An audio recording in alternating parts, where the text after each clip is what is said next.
সুপ্রভাত, ম্যাথবতে তোমাদের স্বাগত। আজকের ক্লাসে আমরা মাধ্যমিক গণিতের গণিত প্রকাশ বই থেকে কোষে দেখি 6.1-এর 19 নম্বর প্রশ্নের সমাধান করব। দেখে নিই 19 নম্বর প্রশ্নটা কি বলেছে। বলেছে 3 মাস অন্তর দেয় বার্ষিক 10% চক্রবৃদ্ধি হার সুদে 6,250 টাকার 9 মাসের চক্রবৃদ্ধি সুদ হিসাব করে লিখি। অঙ্কটা একই রকম আছে। আগে যেটা বলেছিল তোমাদের যে বার্ষিক কিছু পার্সেন্ট হারে সুদ দিচ্ছিল, কিন্তু বছরে একবারই দিচ্ছিল। এখানে কিন্তু ঠিক তার অন্য বলে দিয়েছে, বলেছে 3 মাস অন্তর অন্তর দিচ্ছে, অর্থাৎ বছরে 4 বার দিচ্ছে। বোঝা গেছে? এই জিনিসটা কাজে লাগিয়ে এবার কি করে অঙ্কটাকে করতে হবে সেটা আমরা দেখে নিচ্ছি। আগেরই মতো আছে, কিছুই নেই, শুধুমাত্র বিষয়টা একটু পাল্টেছে। চলো তাই লিখে নিচ্ছি।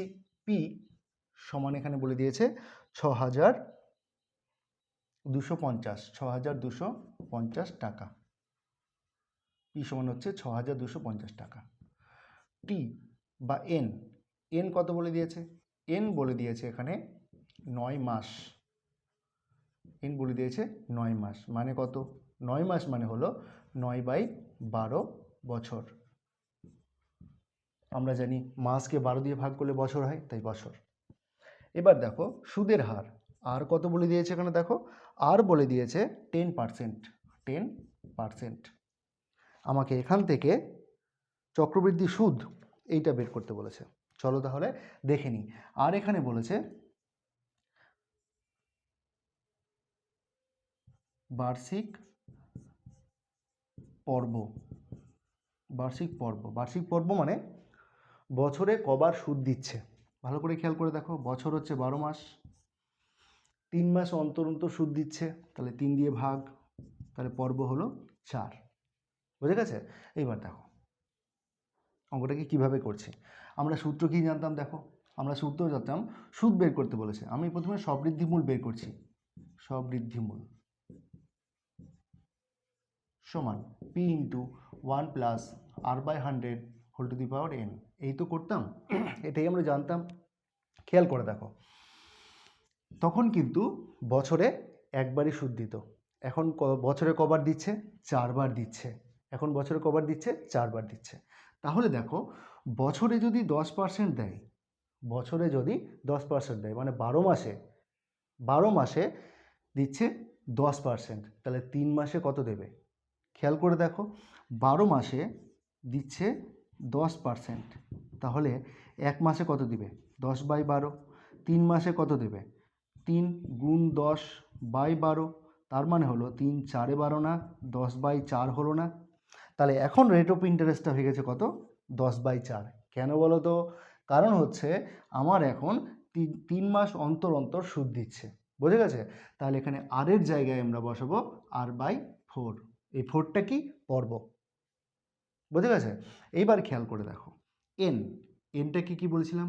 বছর, অর্থাৎ যতবার সুদ দিচ্ছে, যতবার সুদ দিচ্ছে। খেয়াল করে দেখো এনটা যদি বছরই নিই, 1 বছরে 4 বার দিচ্ছে, তাহলে এন যদি ওখানে বছরটা বলি, এন বছর, তাহলে এন বছরে কতবার দিবে?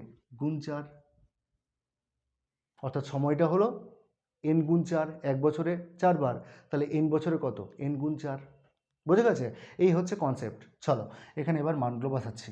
তাহলে 6,250 ইন্টু 1 প্লাস আর মানে হচ্ছে 10 বাই, তাহলে হলো 4 গুণ 100 ইন্টু এন মানে হচ্ছে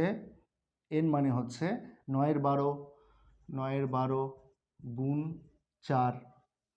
এখানে মানগুলো বসাচ্ছি। তাহলে 4 3-এ 12, 3 3-এ 9, 10 10 কেটে গেল। তাহলে দেখো 6,250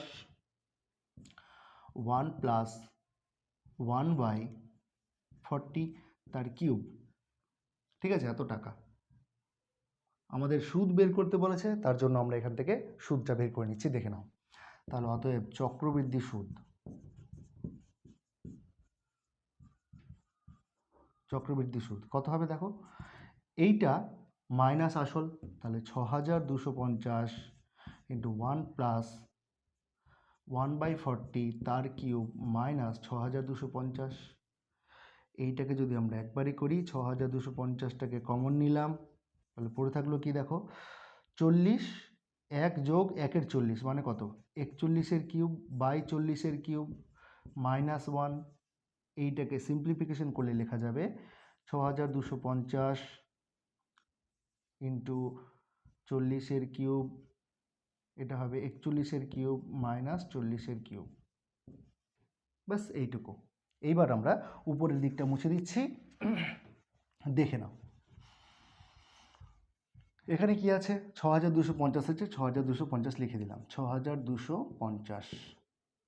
40-এর কিউব আছে, তাহলে আমরা এটাকে লিখে দিচ্ছি, 40-এর কিউবকে লিখছি, 4-এর কিউব মানে আমরা জানি 64, আর শূন্য আছে একটা, তার কিউব মানে 3খানা শূন্য হয়ে যাবে এখানে। এবার দেখো 41-এর কিউব মাইনাস 40-এর কিউব মানে এ কিউব মাইনাস বি কিউবের ফর্মুলা না, সূত্র কি এ মাইনাস বি, তাহলে 41 বিয়োগ 40, এ মাইনাস বি তার হোল কিউব মানে কত, 1-এর হোল কিউব, প্লাস 3ab মানে 3 ইন্টু 40 ইন্টু 41 ইন্টু এ মাইনাস বি না, তাহলে এ মাইনাস বি মানে কত, আবার সেই 1, তাহলে কত হবে এটা দেখো, একটা শূন্য কেটে দিলাম প্রথমে, তাহলে 6 2 5, এটা গুণ আছে, তাহলে গুণ 1 যোগ 3 4 120, 3 4 12, শূন্যটাকে প্রথমে পরে বসাচ্ছি আগে, তাহলে 3 4 12, 12 41, 12 1 12 2, হাতে থাকলো 1, 12 4 48, আর 1 49, আর একটা শূন্য ছিল, শূন্যটা বসিয়ে দিলাম, তাহলে এটা বাই কত, 6400। এইবার দেখো কথা হচ্ছে এখানে 625 গুণ এটা হবে 4921 ভাগ হচ্ছে 6400।